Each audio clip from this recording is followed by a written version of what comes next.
Terima kasih Anda masih bergabung bersama kami dalam program obrolan Karebosi menanti ujung rel kereta api Sulawesi Selatan. Saya ingin ke Pak Idam terlebih dahulu.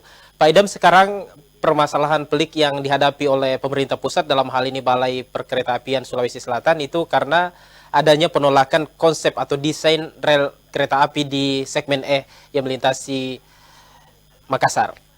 Yang menolak itu bukan warga, tetapi justru pemerintah. Artinya ada miss di sini.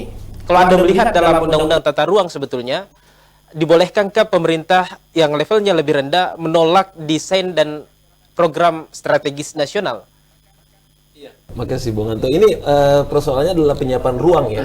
Dan kalau kita berbicara penyiapan ruang, maka tata ruang nasional, kemudian provinsi sampai dan kabupaten kota, dia harusnya hierarkis komplementari.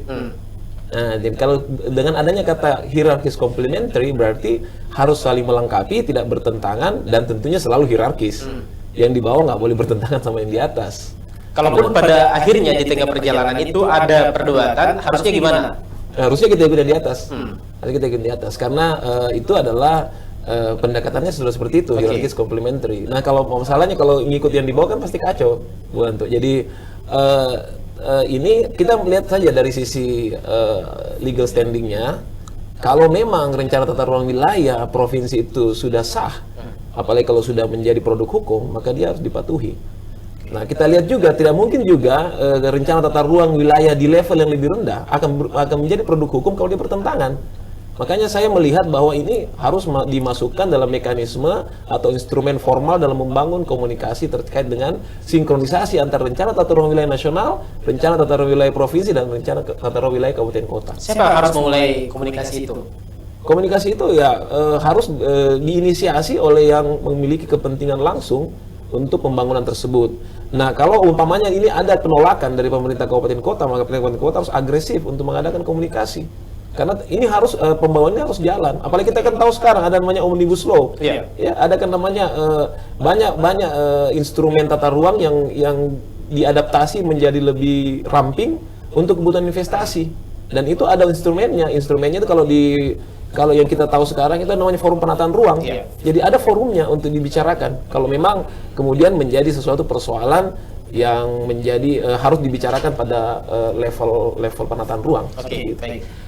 Pak Kabalai, kalau Anda melihat dari hasil kajian yang dilakukan oleh Kementerian Perhubungan, lebih efisien mana sebetulnya? Desain landed atau elevated untuk wilayah Kota Makassar? Ya, jadi perlu juga kita tegaskan kembali bahwa di dalam pemilihan teknologi pembangunan ada beberapa aspek yang kita lihat. Pertama, aspek teknis. Nah, aspek teknis ini banyak faktor. Pertama, misalnya ruang bebas. Apakah ruang bebas yang ke arah Makassar itu sudah sangat crowded ya, sudah sangat padat, sehingga tidak dimungkinkan lagi menggunakan konstruksi yang at grade atau dengan timbunan. Terus kemudian apalagi aspek teknis lainnya adalah misalnya di situ ada potensi banjir, kemudian juga ada potensi-potensi lain yang berdampak secara teknis. Nah, di samping aspek teknis, kemudian juga kami juga menangkap aspek pembiayaan. Jadi teknis kemudian inline dengan biaya. Kalau nanti misalnya desainnya juga terlalu boros, ini juga berdampak terhadap akuntabilitas daripada perencanaan itu sendiri. Maka kemudian teknis dan biaya itu sangat inline. Terus yang terakhir tentu saja adalah aspek manfaat. Jadi manfaat juga harus dilihat. Kebutuhan saat ini sebetulnya sampai di mana? Apakah kita butuh posisi untuk konstruksi timbunan atau kita butuh konstruksi melayang? Nah, faktor-faktor ini itu menjadi penentu untuk ditetapkan perencanaannya. Nah, kalau kita lihat desain perencanaan atau trase yang ke arah Makassar saat ini memang baru masuk ke Newport, belum masuk ke wilayah perkotaan. Nah, kalau kita lihat di dalam trasenya itu video drone-nya itu masih ruang bebasnya terbuka sekali. Jadi daerahnya masih daerah tambak, kemudian juga majority belum masuk ke pemukiman padat. Nah, baru masuk dalam rencana pengembangan.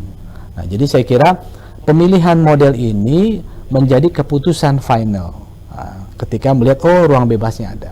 Berbeda misalnya ketika kita melihat LRT Jabodebek.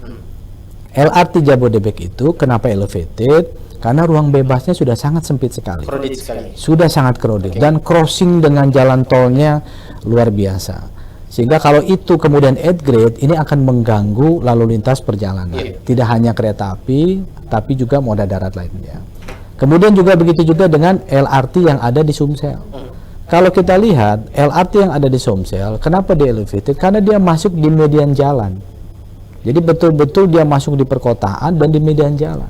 Tidak ada ruang bebas yang cukup untuk pembangunan add grade. Terus yang terakhir sama juga dengan yang di Medan.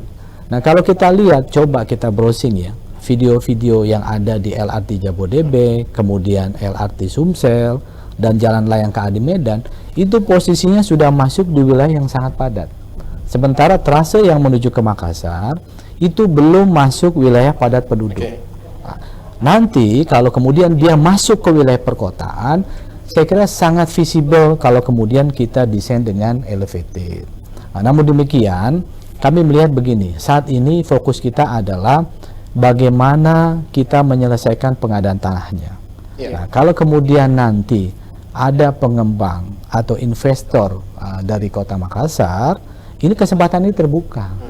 Nah, masalahnya ini kan sumber pembiayaannya dari APBN. Nah, kita punya keterbatasan juga anggaran. Di samping tentu kita lihat aspek teknis di lapangan. Kan kita juga sebagai aparatur negara diaudit di dalam perencanaan. Jangan sampai perencanaannya itu dianggap menghambur-hambur, tidak efisien. Nah, kami juga perlu menjaga aspek-aspek itu. Saya kira itu salah satu pertimbangan. Saya ingin ke Pak Idam. Pak Idam, kalau Anda melihat di utara Makassar itu, di pinggiran kota Makassar itu yang dilintasi rel kereta api nanti, kalau Anda melihat lebih efektivitas mana rel kereta api elevated atau melayang atau yang landed menyentuh tanah? Kalau Anda melihat, tentu dari kacamata Anda sudah melihat ini. Iya Bung Anto, memang kalau kita melihat dari kondisi lahan yang ada di kota Makassar masih sangat memungkinkan untuk landed. Jadi ini kan masih jalur arteri, jalur utama. Dan ini kan connectivity regional Sulawesi.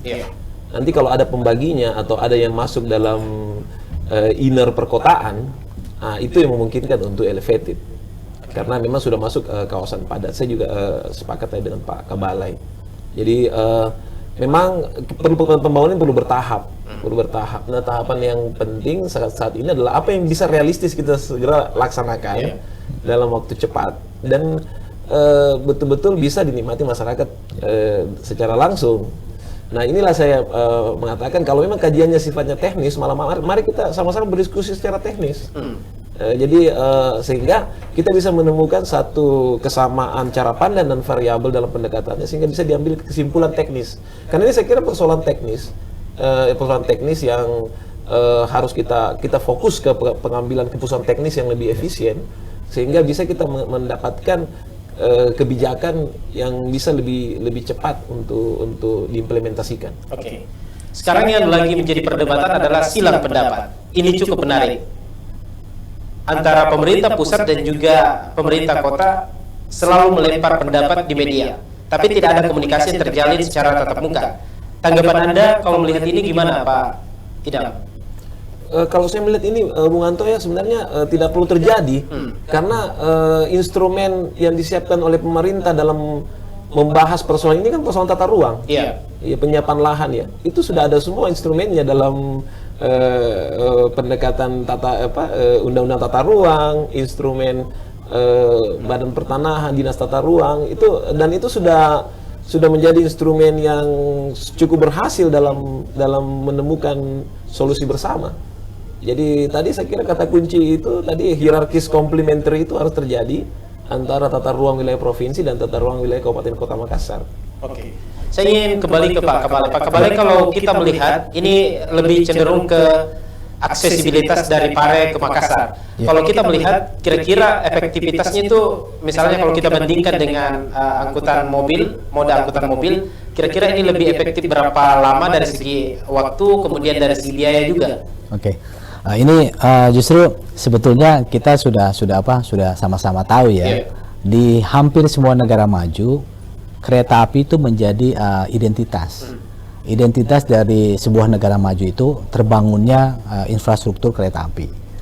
Jadi kalau tadi ditanya kita sanding-sandingkan lah kira-kira dengan kereta api dengan moda darat. Nah sekarang jarak tempuh jalur kereta api kita dari Maros menuju Baru itu kurang lebih 71 km. Nanti kalau sampai ujungnya di Palandro itu kurang lebih sekitar 110 km. Nah, kecepatan desain kereta api kita ini itu maksimum 200 km per jam. Tapi untuk tahap pertama, kita akan operasikan di antara 60 sampai 80. Karena ini kan masih tahapan pertama ya. Nah, kita mengejar target paling tidak di angka sekitar 100 km per jam. Nah, kalau kecepatan tempuh sudah mencapai 100 km per jam dengan layanan 71 km, maka kita bisa menempuh dari Maros dan Baru kurang lebih dari 1 jam. Kurang lebih dari 1 jam. Kurang lebih dari 1 jam. Artinya ada efektivitas waktunya ada 2 jam selisihnya. Ya, itu dari segi waktu. Iya. Nah, sekarang di samping segi waktu, apalagi benefit yang bisa kita terima? Tentu biaya. Biaya. Nah, kalau ditanya, Pak Kabalai kira-kira berapa sih biaya tiketnya? Nah, saat ini kita sudah tanda tangan kontrak perintis penyelenggaraan sarana kereta api. Jadi biayanya itu sudah disubsidi oleh pemerintah. Berapa nilainya, Pak? Nilai kontraknya kurang lebih sekitar 70 sekian miliar untuk masa kerjasama 3 tahun. Nah, kemudian berapa yang dibebankan tiket ke masyarakat? Yang dibebankan tiket di masyarakat itu murah sekali karena perintis. Perintis itu sifatnya untuk sosialisasi dulu, sehingga masyarakat merubah kebiasaan menggunakan transportasi dari transportasi pribadi menjadi transportasi massal. Bisa jadi tiketnya cuma 5.000. Artinya ada selisih 45.000 kalau dari Makassar sampai Baru. Ya, paling tidak angka rasionya itu ya 5.000, 10.000-an lah. Coba bayangkan tiket dari Maros menuju Baru cuma sekitar paling tinggi 10.000. Kita naik motor aja bensin berapa? Belum lagi waktu, belum lagi faktor keamanan. Ini naik keretanya nyaman, tiket murah, dan waktu lebih cepat. Oke, baik Pak Kabalai dan juga Pak Idam, kita harus rehat sejenak. Pemirsa jangan kemana-mana, tetaplah di obrolan Karebosi menanti ujung rel kereta api. Kami akan kembali usai jeda pariwara berikut ini.